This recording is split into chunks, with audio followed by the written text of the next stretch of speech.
What's up guys, KS here. Thanks for joining me today as always. So I need to apologize right off the bat and tell you there might be a little bit of background noise during this video. There's a pretty good thunderstorm going on outside right now, but I gotta tell you, we've been desperate for rain around here for weeks and weeks, so I'm pretty excited about it, and frankly, I'm okay doing a video, so hopefully you guys won't mind that too much. Now, a couple of weeks ago, I did a video about the Beretta Px4 Storm Compact, and I was very impressed with it, and you guys seem to be big fans of it as well. In fact, it was a viewer requested video, and actually this one is as well. A lot of you were saying you wanted a comparison. Now, you were mentioning a very specific gun, the CZ P07. However, unfortunately in inventory right now, I just don't have one on hand, but I have about the closest thing to it still by CZ, the P01 Omega, and I'm a huge fan of that. Now, this isn't if I can only have one. As a reminder, we do take two guns, whether they're similar or in some cases, like this video right here, they are very different, and we compare and contrast them, some stats, features, they'll be shooting along the way. Of course, we'll take a look at the triggers, and at the end, there will be a winner. Now, as always, I think all the guns are great that are on the channel for one reason or another, but I think it's a lot of fun to challenge myself and perhaps challenge you to say, if you could only have one, which one would it be and why? So, of course, that brings us to today. Now, we'll go ahead and take a look, and boy, listen to that thunder.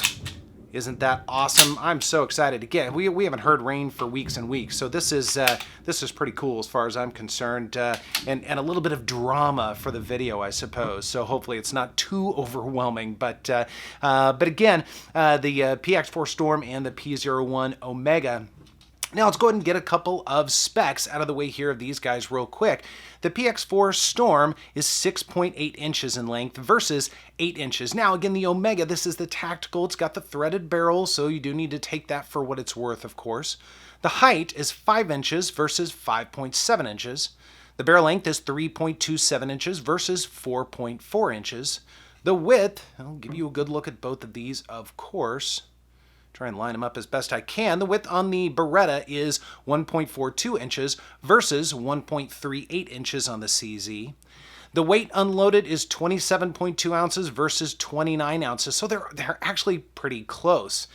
Now, in terms of magazine capacity, one thing that I remarked in the original Px4 Storm video was the magazine capacity, because I feel like this almost looks like a smaller gun than it really is, but it does have 15 rounds in the mag. It does come with 2, and it's interchangeable with larger mags in the family, as well as the CX4 Storm, from what I understand. So that's kind of cool. There's a little bit of magazine interchangeability there. And then, of course, the P01, this is actually a 16-round magazine right here, and it is also interchangeable with some of the different CZ75 magazines in the family as well. So there's a little bit of flexibility there to one degree or another. Now, the regular P01, I believe, has I think it's a 14-round magazine. You'll have to correct me on that. It's been a while since I've had a regular P01. But anyways, we're actually pretty darn close in terms of magazine capacity. Now, both of these guys are double-action, single-action firearms, so there are definitely going to be some similarities in terms of shooting characteristics. So let's go ahead and take a look at some of the features of these. It won't be a deep dive on either one of these. Of course, I've got the regular videos for that if you have any other curiosities, but we'll cover some of the main themes, of course. Now, I would love to start with the grips. That's kind of the usual place to go. Now, I remarked on the original video on this that I feel like this has a very European or Italian look to it. It really does. It's very stylized, and I like it quite a bit. It's very attractive. Now, in terms of function, of course, it does have 3 back straps, small, medium, and large, and I did swap this out for the large one to fill my hand up a little bit more. It was a little bit on the thin side even with the medium grips.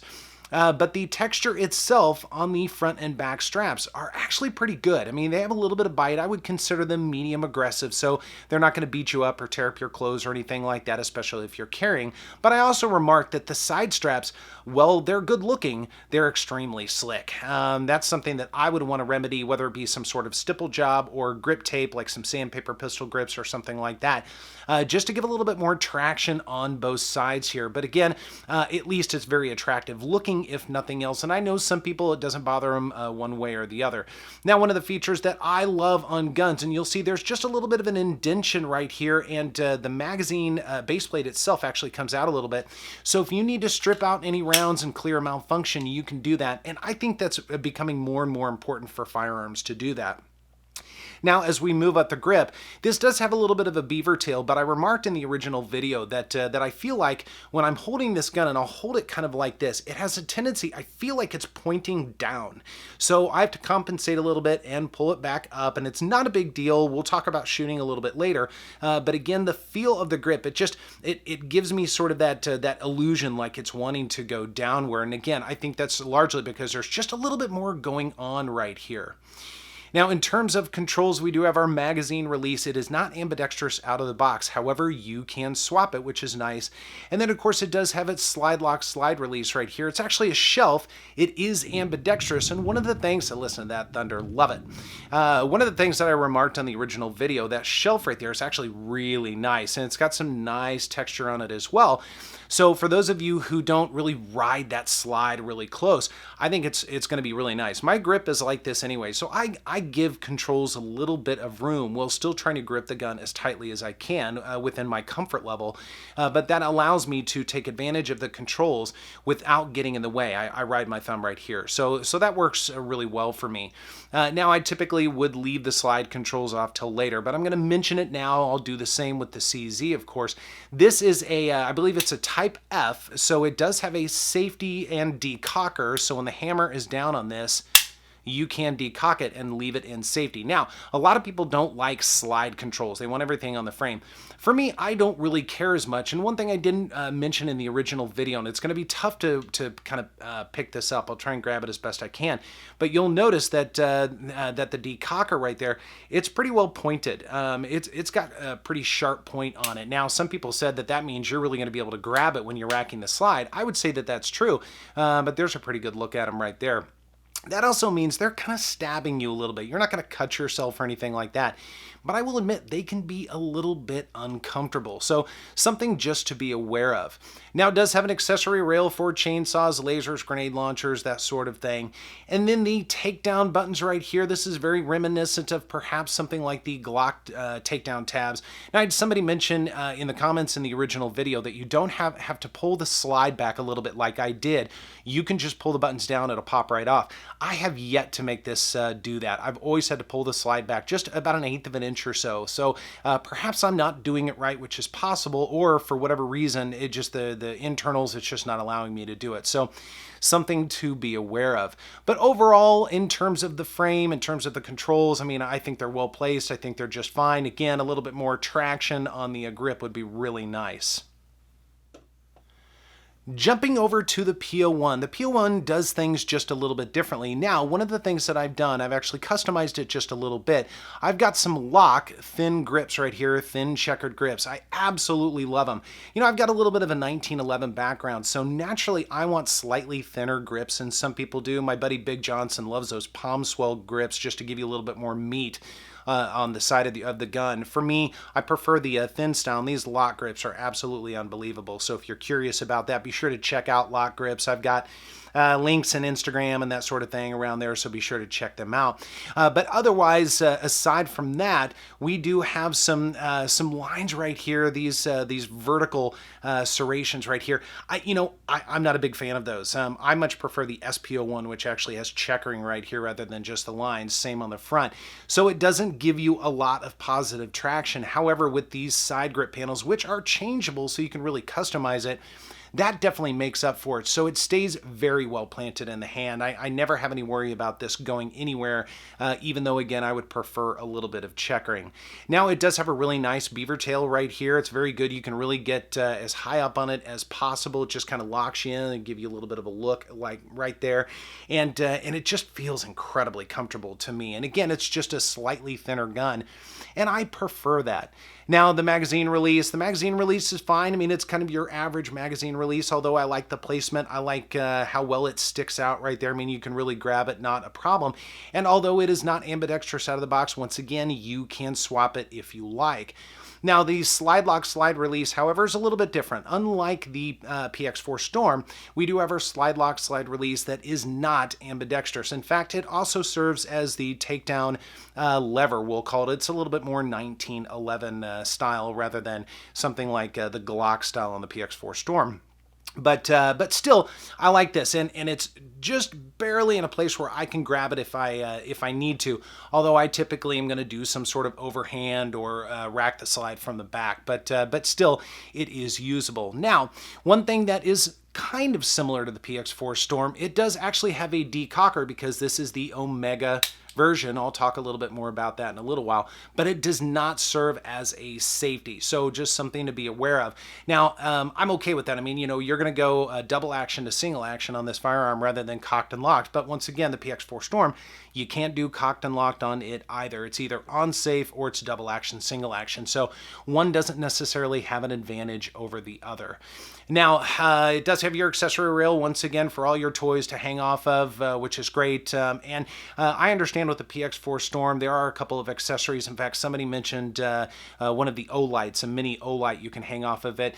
There's a little bit more room on the P01 because there's a little bit more of a dust cover. The trigger guard's a little smaller, so you can hang a few more toys off of that if you like. And a little bit of serration on that front trigger strap right there, or trigger guard, just as a reference point if you like. But that's pretty much it. I mean, it's got the urban gray finish, as you can see, something that I'm definitely very much a fan of. But in terms of grips, I think both of these guns do a great job. They feel good in the hand. They just do it a little bit differently. All right, let's touch briefly on the slides, but just for a moment or two.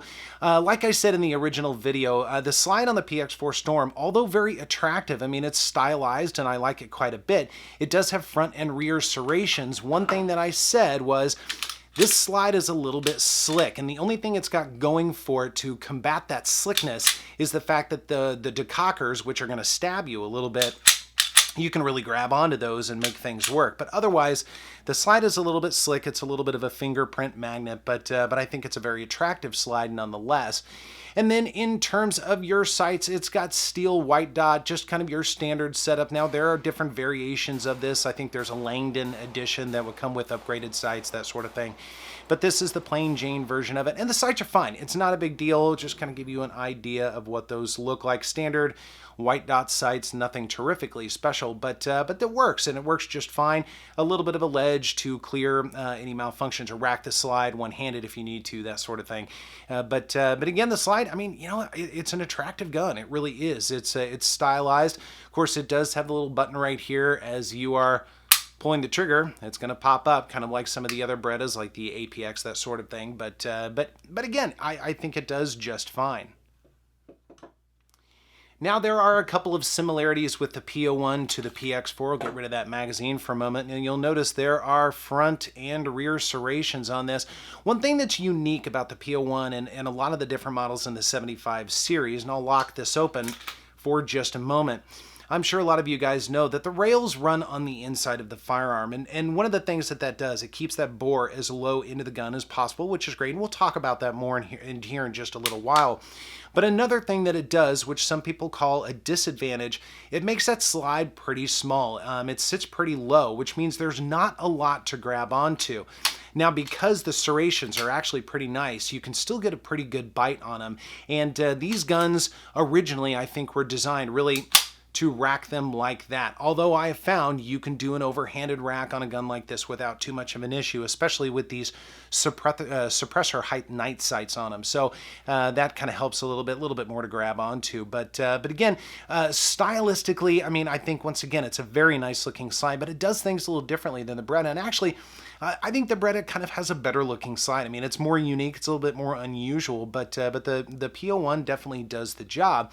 Now, in terms of sights, I mentioned a moment ago, this is kind of the tactical version, if you will. So it does have these suppressor height night sights on it, and these sights are fantastic. From what I understand from my buddy Big Johnson, they've actually discontinued these sights and gone with a much thinner post on both, or much thinner tritium vials. They don't stick out quite as much. I have to say, these sights are fabulous. They really are fantastic. They're easy to pick up. It's a pleasure to shoot on the range, so you don't really have to fight it. And then when you throw a can on it, which I've done several times, it really makes things extremely easy. So in terms of slide, I like both the guns. I mean, like I've said several times, they do things just a little bit differently, but both prove to be very usable and very good looking to boot. In terms of shooting, both of these guns are a lot of fun at the range. There's no doubt about that, but the experience in shooting both of these is extremely different. What I mean by that is with the Px4 Storm, it's a rotary barrel, and I'll show you a little bit more about that here in just a moment. I haven't mentioned it up to this point, but that means that not only the feeling and sensation you're going to get while shooting is just going to be a little bit different, but that also means how it controls its recoil impulse is going to be a little bit different as well. Some people say that that rotary barrel design is an advantage. I haven't really been able to prove that out, at least in my shooting, but it certainly does a good job and it feels good at the range. Now, because those grips are a little bit more slick, I felt like the Px4 Storm wanted to jump out of my hands a little bit more. It never did. It was fine, and it turned out to be far more accurate than I really perceived it to be. So it controls the recoil very well. It's a mild, soft shooter, and it's more accommodating and forgiving than what I expected it to be. So the targets, when I pulled them back, especially towards the end of the shooting sessions, and I've put about 600 rounds through it at this point in time, they've been surprising to me. I really thought it was going to be kind of all over the place. Now, of course, I get the occasional flyer. You guys know that. But by and large, it actually is a pretty accurate firearm and a pleasure to shoot. So I see why people really kind of rave about the Px4 series of firearms. Now, the P01, of course, is a lot of fun, and I've had a great time with that, although I've had a little bit of a sordid history with P01s. This is not my first P01. I had a standard P01 with the regular accentuated curved trigger on it, and I didn't have as much fun with that firearm. For whatever reason, I didn't connect with it very well, and I think part of it was probably mental. It was just kind of I wasn't really wanting to be into it at that point in time. I know that sounds a little bit weird, but I think we all get that way sometimes with other things going on in our lives. And so when I came back and I got the Omega, it turned out to be fantastic. And I think the trigger might have something to do with it. More on that here in just a moment.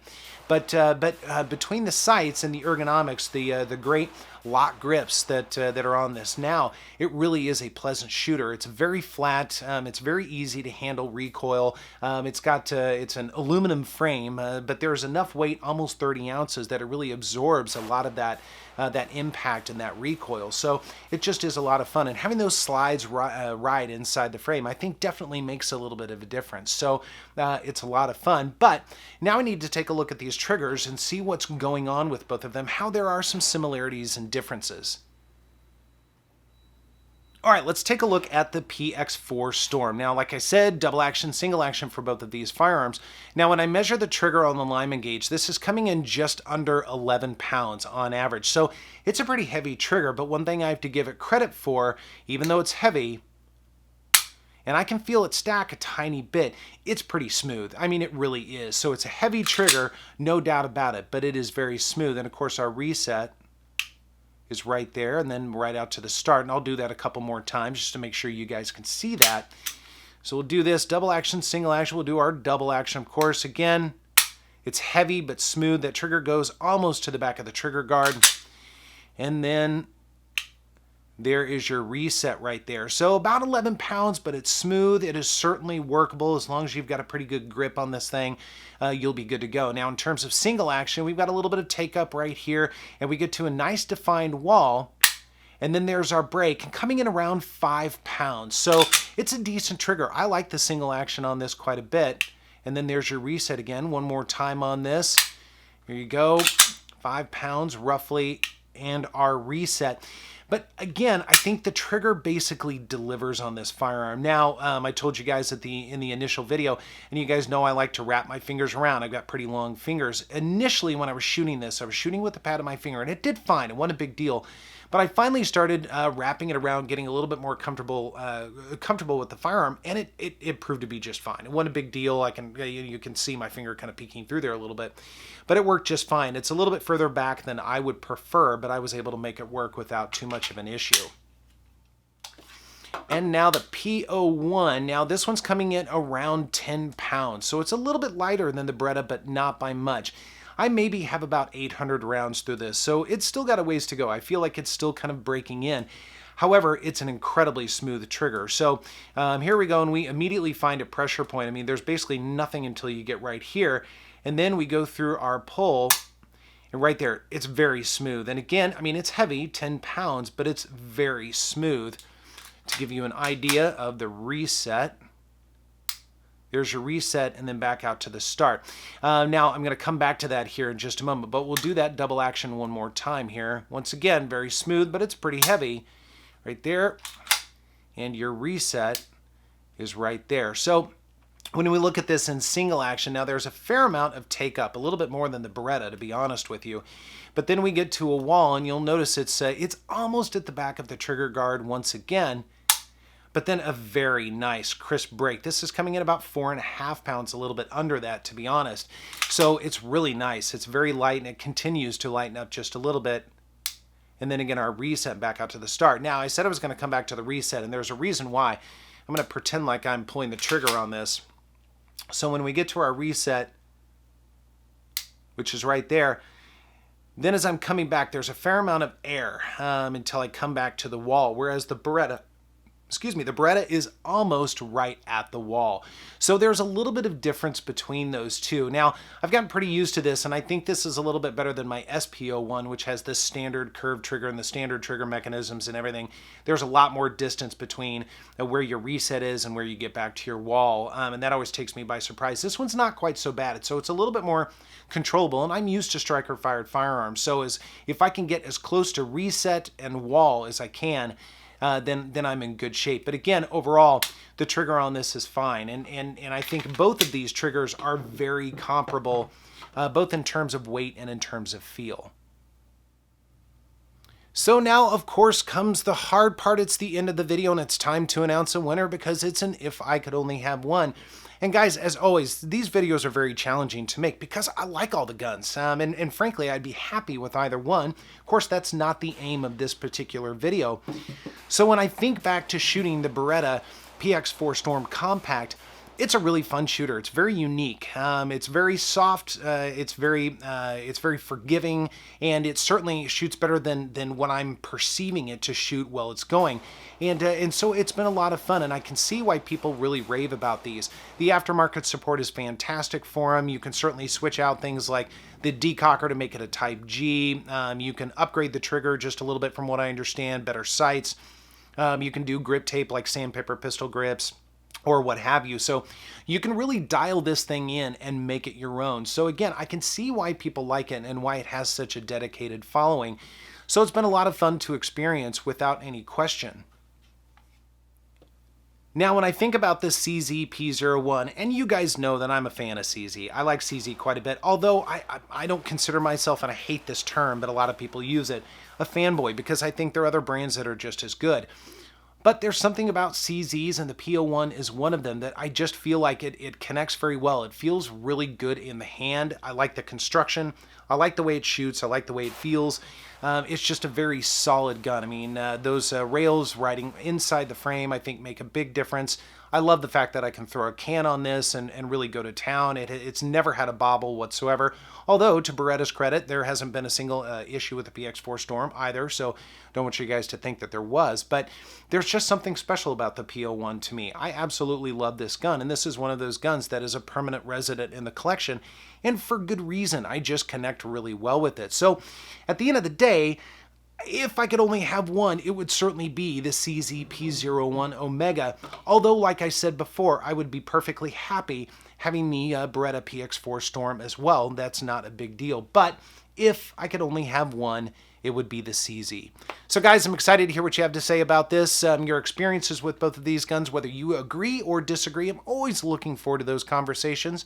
Thanks so much for stopping by, and I will see you next time.